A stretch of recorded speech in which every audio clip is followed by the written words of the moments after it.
qu'est-ce qu'on peut y trouver. Là, par exemple, on voit est-ce qu'il y a des stationnements, est-ce qu'il y a des points d'eau. Donc, ça permet d'avoir de l'information supplémentaire en plus de savoir que j'ai des patinoires extérieures ou un terrain de tennis, avec également des photos du parc. Ça, c'est pas si original que ça. On y a également on a acquis il y a quelques années une espèce de petite caméra 360 degrés, hein, qui fait que de plus en plus, on essaye de photographier les endroits tous nos terrains de sport, nos patinoires extérieures également, en fait, sont en 360 degrés et disponibles sur Flickr, parce qu'on s'est rendu compte qu'en fait, nos parcs, on utilise beaucoup Google Street ici pour voir ce qu'on peut avoir dans la rue, parce on a la chance qu'il passe assez souvent à Shawinigan. Par contre, on se rend compte que dans les parcs, malheureusement, on a aucune image de la réalité. Donc, en fait, cette petite caméra nous permet de nous rendre compte de ce qu'est le terrain, en plus, par exemple, de la photo aérienne, par exemple.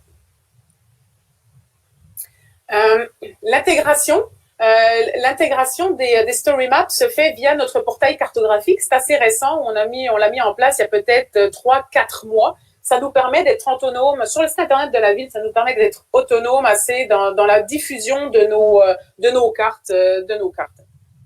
Donc en fait, vous le voyez. Je vous inviterai à vous rendre par la suite. Je partagerai l'URL pour que vous puissiez aller le voir. Mais en fait, le portail cartographique regroupe la plupart des story maps que nous mettons à disposition de nos citoyens, dont les activités hivernales et les parcs municipaux et les activités estivales dont je vous parle aujourd'hui. On a également les données relatives au parc, aux activités estivales hivernales se retrouvent également dans notre portail de données ouvertes. Dès que Esri a rendu le hub portail de données ouvertes public, on en a profité, on a sauté sur l'occasion en fait pour le développer, parce qu'on avait beaucoup de demandes de la part de l'externe, de consultants, de citoyens, de paramunicipaux qui nous demandaient de la donner et qu'on devait envoyer à chaque fois en personnel. Donc, en fait, le portail de données ouvertes nous a enlevé beaucoup de ces demandes-là. On redirige désormais les gens uniquement sur le portail de données ouvertes quand on peut. Quand la donnée est diffusable et entièrement publique, on en profite de plus en plus. Je pense qu'on a à peu près une quarantaine de couches désormais hébergées sur les données ouvertes de Shawinigan. Puis, grâce à Esri Canada, les données qu'on dépose sur le portail de données ouvertes d'Esri se mettent directement à jour dans le portail de données ouvertes du gouvernement du Québec, ce qui nous permet en fait de toujours garder à l'idée ce que je vous disais au début, c'est de faire une seule mise à jour et que tous nos jeux de données ou que tous les endroits où on retrouve ces données soient mis à jour également. Et ça, c'est une belle avancée pour nous. On peut se concentrer sur d'autres choses que de répliquer l'information à différents endroits. Voilà, ça conclut pas mal ce que je voulais partager avec vous. J'espère vraiment que vous aurez pris quelques petits bons plans, quelques petits trucs. Puis surtout, n'hésitez pas à communiquer avec moi si vous avez des questions, si vous voulez juste en apprendre plus ou juste découvrir la ville de Shawinigan, ça va me faire plaisir. Est-ce que je suis dans les temps? Oui, parfait.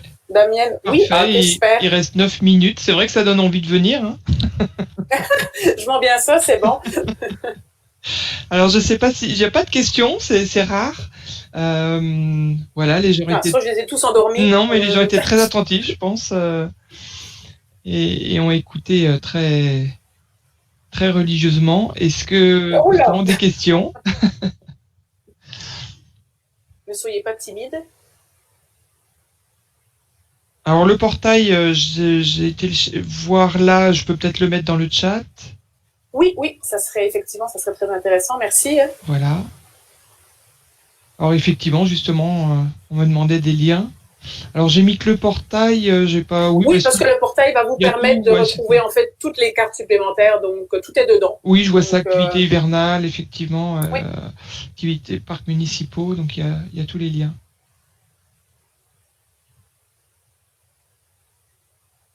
Est-ce qu'il y a d'autres d'autres questions?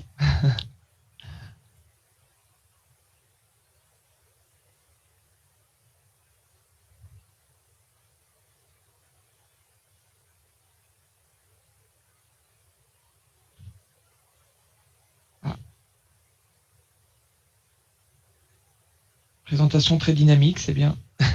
Super présentation. Oui. J'évite d'endormir mes C'est pour auditeurs. ça En fait. qu'endormir, tout à l'heure, endormi, j'ai dit non, c'est pas possible. Alors, y a-t-il une question? Y a-t-il une partie du portail dédiée aux applications métiers des agents? Non, parce que en fait, nous ici à Shawinigan, Esri est vraiment destiné, c'est un outil de mise à jour pour nous à la géomatique et c'est un outil de diffusion principalement aux citoyens. On a à l'interne une autre solution cartographique québécoise, GMAP de la société K2 Géospatiale, qui nous permet, ce diffuseur cartographique-là nous permet de diffuser à l'interne, puis nous permet également de diffuser la carte interactive aux citoyens. Mais les données qu'on retrouve dans GMAP, en fait, sont issues de la base de données Esri. D'accord. Et donc, pas d'application métier Non, pas d'application métier. On va utiliser à l'interne Collector. C'est pas en tant que tel une application métier, mais on va aller chercher ce que Collector peut nous aider pour faire les inventaires. Par exemple, en ce moment, autant à la ville même que pour les organismes paramunicipaux. Comme par exemple, en ce moment, on a Tourisme Shawinigan, qui est un organisme paramunicipal qui est en train de faire l'inventaire des panneaux sur les pistes cyclables et là où il en manque, là il faudra en ajouter. Tout ça avant que la neige ne tombe. Mais c'est des outils qu'on prête facilement à nos employés et à nos partenaires parce que c'est des outils qui sont très simples d'utilisation. Ok. Alors, une petite question. Le nouveau générateur de StoryMap, est-ce un passage vers le nouveau builder? On l'a essayé. On l'a essayé quand il a été question d'achat local. Wow, il était vraiment puissant. On s'entend que c'est quelque chose de très intéressant pour nous. Pour ce qui est activité hivernale, estivale, on en voit peut-être moins l'intérêt. Mais on a, vous le verrez sur le portail, on a les événements aussi. Cette année, c'est vrai que ça n'a pas été un grand succès, cette carte-là. Mais on espère que ça va revenir. Puis, on aimerait ça le mettre sur ce modèle-là de ces nouvelles applications beaucoup plus puissantes, puis qui pourraient aller beaucoup plus loin en termes de partage d'informations. Puis, on va sûrement se diriger là-dessus pour refaire la carte des événements. Oui.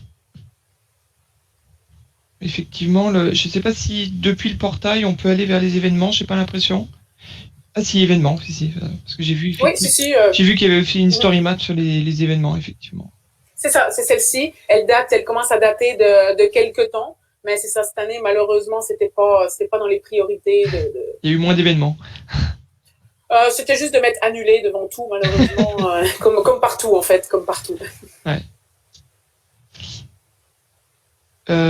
Une seule base de données pour les applications internes et publiques? Oui, la base de données est dans Workgroup, puis elle est envoyée sur le serveur ensuite.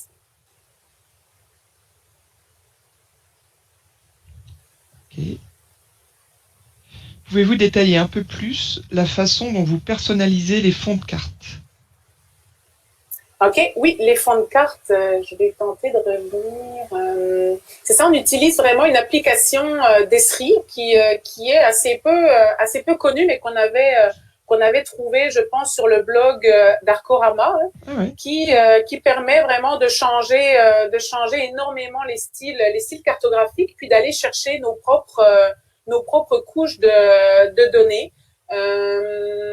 Vous pouvez enlever ce que vous souhaitez, ajouter les couches qui vous conviennent.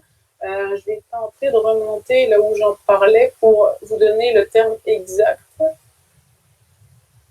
Mais c'est ça, fond de plan personnalisable, ça va vous donner l'accès à cet outil web là vous y allez avec la connexion à votre ArcGIS Online en fait, puis tout s'interconnecte ensemble.